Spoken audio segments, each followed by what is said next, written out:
नमस्कार जी, आप देख रहे हैं फेमस हरियाणा। फिलहाल मौजूद इस टाइम दाकल गांव के सरपंच के घर। तो आजकल सोशल मीडिया पे काफ़ी वायरल चल रही है कि जो कंचन नाथ साध्वी है, तो उसके जो गुरु जी राजनाथ है, उसके ऊपर आरोप लगाए जा रहे हैं और सरपंच के ऊपर भी आरोप लगाए जा रहे हैं। जो आजकल पीछे का लेन देन का कुछ मामला चला हुआ है, भाई सरपंच ने पैसे गांव में रख लिए या साध्वी कंचन नाथ की जो गुरु राजनाथ है लेके चली गई, उसको लेकर एक विवाद चला हुआ है। सोशल मीडिया पर काफ़ी वीडियो वायरल हो रही है, तो उसी को लेकर दाकल गांव के सरपंच साहब उनसे बातचीत करेंगे। तो आइए बातचीत करते हैं। सबसे पहले तो सभी दर्शकों को मेरी तरफ से राम राम। हाँ जी। बात ऐसे है जी, साध्वी कंचननाथ यहाँ तभी 31 दिन, हाँ जी। और 31 दिन उसके पास जो दान दक्षिणा है वो आई। कम से कम भी 50,000 रुपये डेली उसके पास आते थे। ये प्रूफ के साथ जो उसके सेवादार हैं, आज उन्होंने भी कहा कि 32-33,000 रुपये तो जो 10-10 के 50-50 के नोट थे नहीं, वो जाते थे शाम तक। 50 के 100 के और 500 रुपये साध्वी अलग रखती थी। तो उसके हिसाब से 17-18 लाख रुपये तो उसके पास वो आ गए। 3 लाख रुपये एक जिसकी वो फॉर्चुनर वाला आया था, जिसका धागा बांधा था, वो दे के गया है। बाकी चांदी का मुकुट आया है इसके पास, चांदी का गिलास आया है, किसी ने इसके डॉलरों की माला डाली है। तो कम से कम भी 50 लाख का लगभग इसके पास पैसा आया है।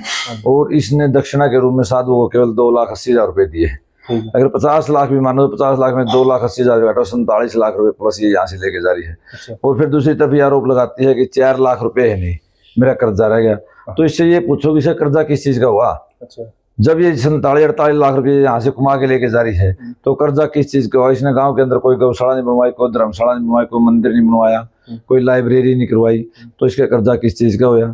ये पैसे के पाछे पड़ी हुई है। कहते हैं कि साधु भूखा भाव का ना धन का भूखा, और जो धन का भूखा फिर साधु ना हो। ये साधु वाले लक्षण नहीं है इसके। ये सिर्फ धन के पीछे पड़ी हुई है। इसमें कोई तपस्या से, कोई आत्मा कल्याण से कोई मतलब नहीं। जो कंचननाथ साध्वी थी वो ठीक ढंग से तपी, उसका आत्मा कल्याण भी हो सकता है, वो बड़ी साध्वी बन सकती है, क्योंकि आज के दिन उसकी उम्र छोटी है, वो मोह माया से दूर है। वो जो इनके गुरु थे कंचननाथ, जो राजनाथ के आजादनाथ, उन्होंने जो समयण भंडारे के अंदर भी कहा कि गांव डाकल ने हमारा पूरा मान सम्मान किया है, और गांव डाकल के सरपंच ने उससे भी बढ़ के हमारा मान सम्मान किया है। जब ये राजनाथ अपने गुरु को ही जुठला सकती है, एक तरफ इसका गुरु तो कहता है गांव डाकल ने हमारा पूरा मान सम्मान किया है, और ये कहती है कि वहां से साधु भी भूखे गए हैं, तो इसने तो अपने गुरु को भी झूठा साबित कर दिया है।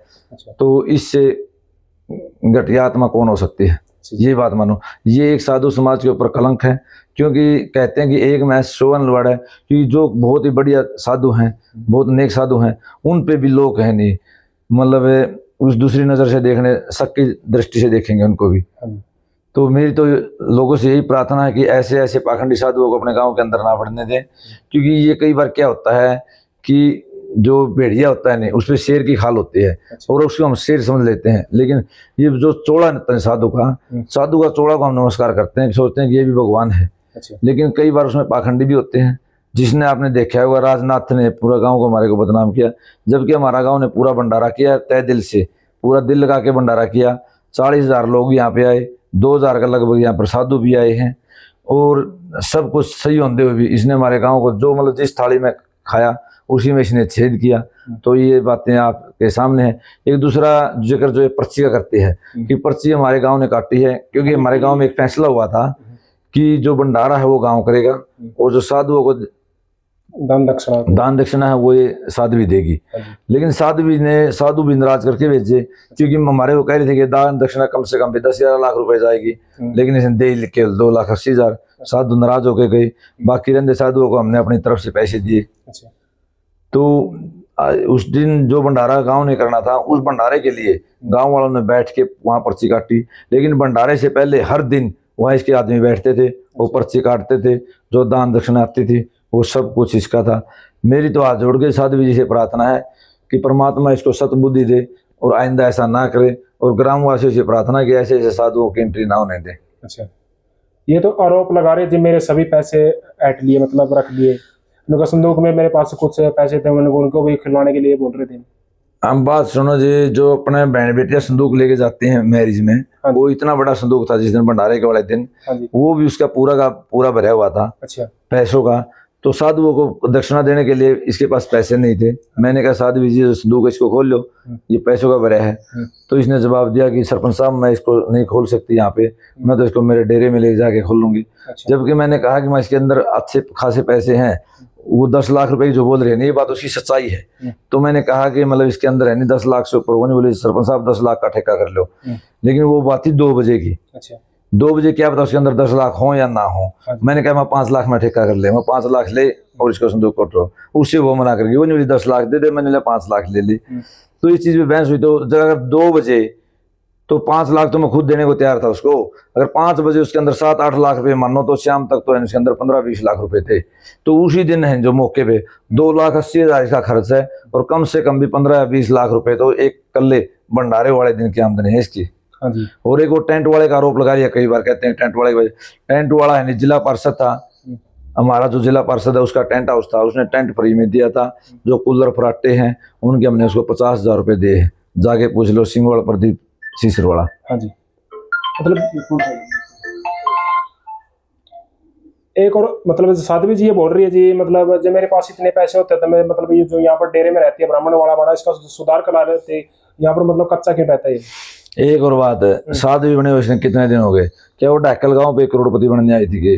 और जो अगर ये वहां से पैसे ले गई, दिन कितने हुए आज? 7। बीच में क्यों नहीं बोली वो? अगर कोई आपका पैसा रखता आप एट ए टाइम कहोगे उसी टाइम इसको, 7 दिन के बाद इसने ऐसा क्यों किया? और 7 दिन के बाद ये ऐसा भी नहीं होगा कि अगर इसके पास पैसे हैं कि जानदे से चुनाई ला देगी। इसने लोगों को ड्रामा करके भी दिखाना है, वो पैसे ये थोड़े हैं मतलब यहाँ से लेके कमा के ले अगला दिन चुनाई ला दी जाके। तो ये 15 साल से 10-15 साल से साध्वी बनी हुई है, तब इसने क्या कर लिया? नहीं ये भी बोल रहे हैं हमारे पास तेल के लिए पैसे भी नहीं, हम तो जोड़ तोड़ के कर रहे हैं ऐसे मांग मांग कर। देखो जी वो तो उसकी सोच है, लोगों गाड़ी में टायर भी घिसे हुए हैं मतलब। अगर वो ये पाखंड नहीं करेगी तो जो धार्मिक लोग हैं, जो आस्तिक लोग हैं, उसको पैसा क्यों देंगे? उसने परसों एक पत्रकार को बुला करके, रफ्तार न्यूज वाला था वो, तो उसने एक गमी दिखाई जो इसका रास्ता है कि ये कच्चा रास्ता है कि जो भगत हैं उनसे सहयोग मांगे कि सहयोग करो पैसे का, ईंट रोड़े का, कि हमारा रास्ता पक्का हो जाए। जबकि उस रास्ते को ग्राम पंचायत भी बनवा सकती है। अगर ये सरपंच से रिक्वेस्ट करे, सरपंच से प्रार्थना करे कि रास्ता पक्का बनाओ, तो ग्राम पंचायत बनवा देगी रास्ते को। भक्तों से क्यों लूट रही है पैसे? सही बात है जी। ये तो सिर्फ एक दिखावा करके, मान लो क्या होता है, लगते हैं 10 रुपए, वहाँ इकट्ठे हो जाते हैं 100 रुपए, 10 रुपए वहां लगा दिए 90 आजम, ऐसा होता है इनका। हाँ जी। मतलब जो साध्वी जी ये कर रही है इसके ऊपर काफी सारे आरोप भी लगे हैं, मतलब ये शादीशुदा थी पहले, इसके बारे में क्या कहना चाहोगे? देखो जी इसके बारे में कुछ नहीं कह सकता क्योंकि इसके बारे में मेरे कोई नॉलेज नहीं है। हाँ जी। तो मतलब ये कब से आपके गांव में आई थी? ये तो अभी आई थी 1 महीना पहले, 31 दिन की तपस्या के आने के बाद। अच्छा जी।